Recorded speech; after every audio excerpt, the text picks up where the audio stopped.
దశకం 77 జరాసంధులతో యుద్ధము ముచుకుందుని అనుగ్రహించుట. సైరంధ్ర్యాస్తదనుచిరం స్మరాతురాయాః యాతో భూస్సులలితముద్దవేన సార్ధం ఆవాసం త్వదుపగమోత్సవం సదైవ ధ్యాయంత్యాః प्रतिदिनवाससज्जिकायाः. उपगते त्वयि पूर्णमनोरथां प्रमदसम्भ्रमकं प्रपयोधरां विविधमाननमादधतीं मुदा रहसि तां रमयाञ्च कृषे सुखम्.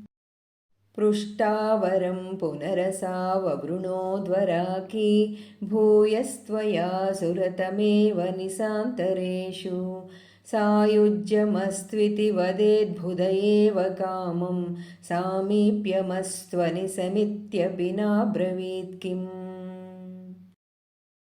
ततो भवान् देव निशासुकाशुचीनृगीदृशं तां निभृतं विनोदयन् अदादुपश्लोक इति श्रुतं सुतं स नारदात् सा त्वततन्त्रविद्बभौ.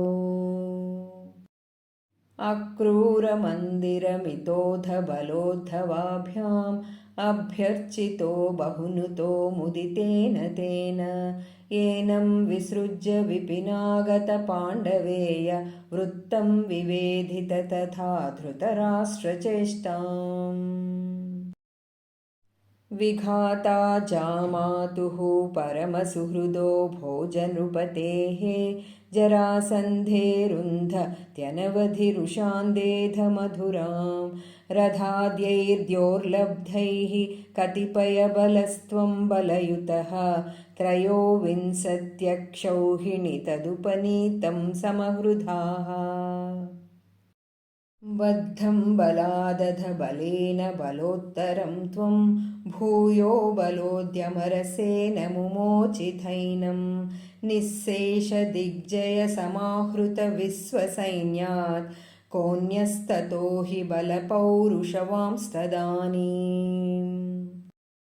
भग्नः सलग्नहृदयोऽपि नृपैः प्रणुन्नो युद्धं त्वया व्यथितषोडशकृत्व एवम् अक्षौहिणी शिव शिवास्य जगन्धविष्णो सम्भूय सैकनवतित्रिशतं तदानीम्.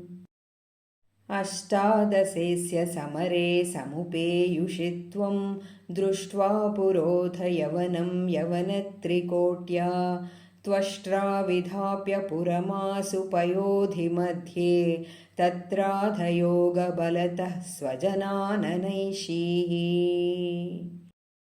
पद्भ्यां त्वं पद्ममाली चकितैव पुरान्निर्गतो धावमानो म्लेच्छे सेनानुयातो वधसुकृतविहीनेन शैलेन्यलैषीः.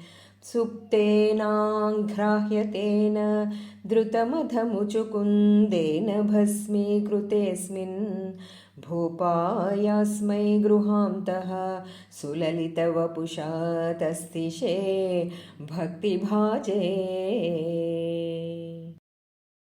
ऐक्ष्वाकोऽहं विरक्तोऽस्म्यखिलनृपसुखे त्वत्प्रसादैककाङ्क्षी हा देवेति स्तुवन्तं वरविततिषुतं निःस्पृहं वीक्ष्य हृष्यन्.